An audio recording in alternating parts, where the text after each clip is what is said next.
wanted to take a minute to show you one of the common hangups that happens a lot for people who are very, very new to HTML and web pages. And that is the process of saving and opening in browsers. And it can get a little bit tricky, believe it or not.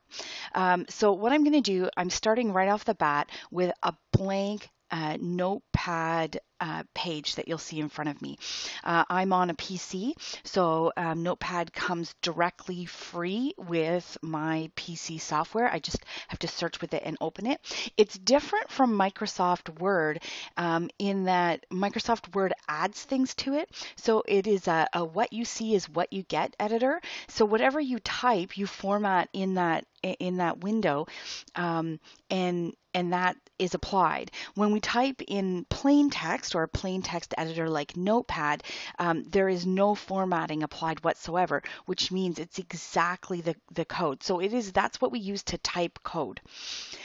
So I'm going to start off an HTML page, and presuming you guys have already looked at the content a little bit, you'll know some of this stuff. So the first thing we do is we tell the browser what type of document it is.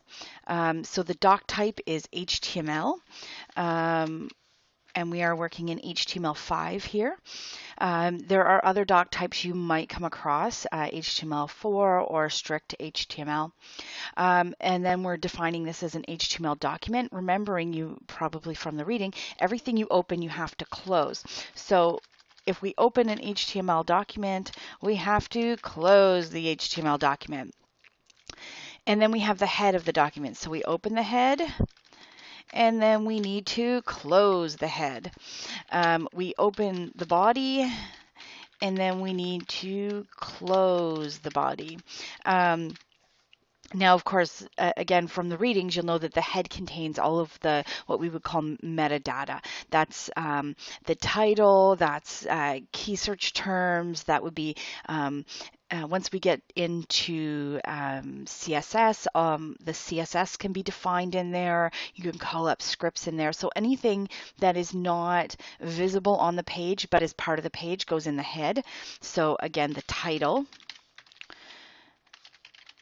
I'm going to call this my page. And again, I have to close the title.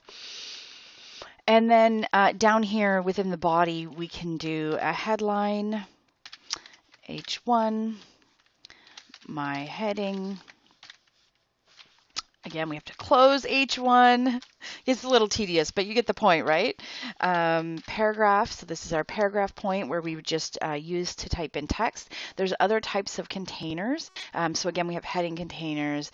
We have paragraph containers. We're going to get into divs and all those sorts of things as we go through the course. But just realizing I'm not just dropping text loose within the body. They're held within some type of container. This is my page. Okay, and I close the paragraph tab. That's it. That is a page. This is a complete HTML page, and this is at the point where you pat yourself on the back and go, okay, I made a page. So now it's time to save it. We're going to File, Save As, and here's the trick. Down here it says text documents. We don't want to save it as a text document. So what you do is you type in the title, and if you've, again, read the content, you know that we're using index.html. There is a difference between index with a lowercase and index with an uppercase. So you should be using index with a lowercase, HTML. And I add the .html here to tell the text editor that I'm actually saving an HTML page. If I just type index, it's going to save it as a text file, not as an HTML file. Very different things. So now I'm going to hit save. Now my page is done. So the next thing I'm actually going to do, I'm going to move this over, and I have a browser here. Any browser will do, whether you use Firefox, Chrome, Internet Explorer, Safari, any of those are all browsers. And then I'm going to open the file. And I should have been prepared here. There's my page. You'll see index.h. You can't see the HTML in this particular case, depending on the settings of your File Explorer. So I'm just going to double click on this, and it's actually by default going to open up in my browser. So here I can see exactly what I've typed up displayed right in my browser. If I had added a picture to my page, it would show up the picture.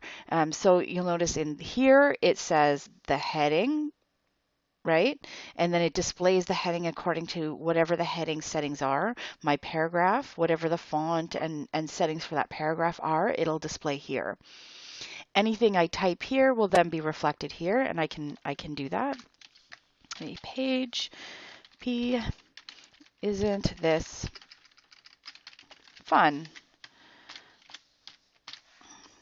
And then I save it, and then I can actually come back here and refresh it, and it updates right off the bat because it's saved right there. So the next kind of piece of that is when we look within the File Explorer, sometimes you may want to open it with Notepad instead, or whatever editor is. And again, on a PC, what you would do is you would go, you would actually right click on it and you would say open with. And if I do that, it gives me a bunch of options. So I can either go to Notepad or I can use one of the browsers that I have. If I want to open it in Notepad, it's actually not, I already have it open in Notepad. So it's just going to pull up that page. So those are the two different ways that you can open it. You can open it within the browser itself or directly from where the file is. But then if you want to open it in Notepad, so it's almost like the two ways of seeing it. If you open it in a browser, you see kind of the front end. If you open it with a plain text editor, you see the back end. So I hope that helps. I hope that made things really, really clear. And if you have any questions, don't hesitate to let me know.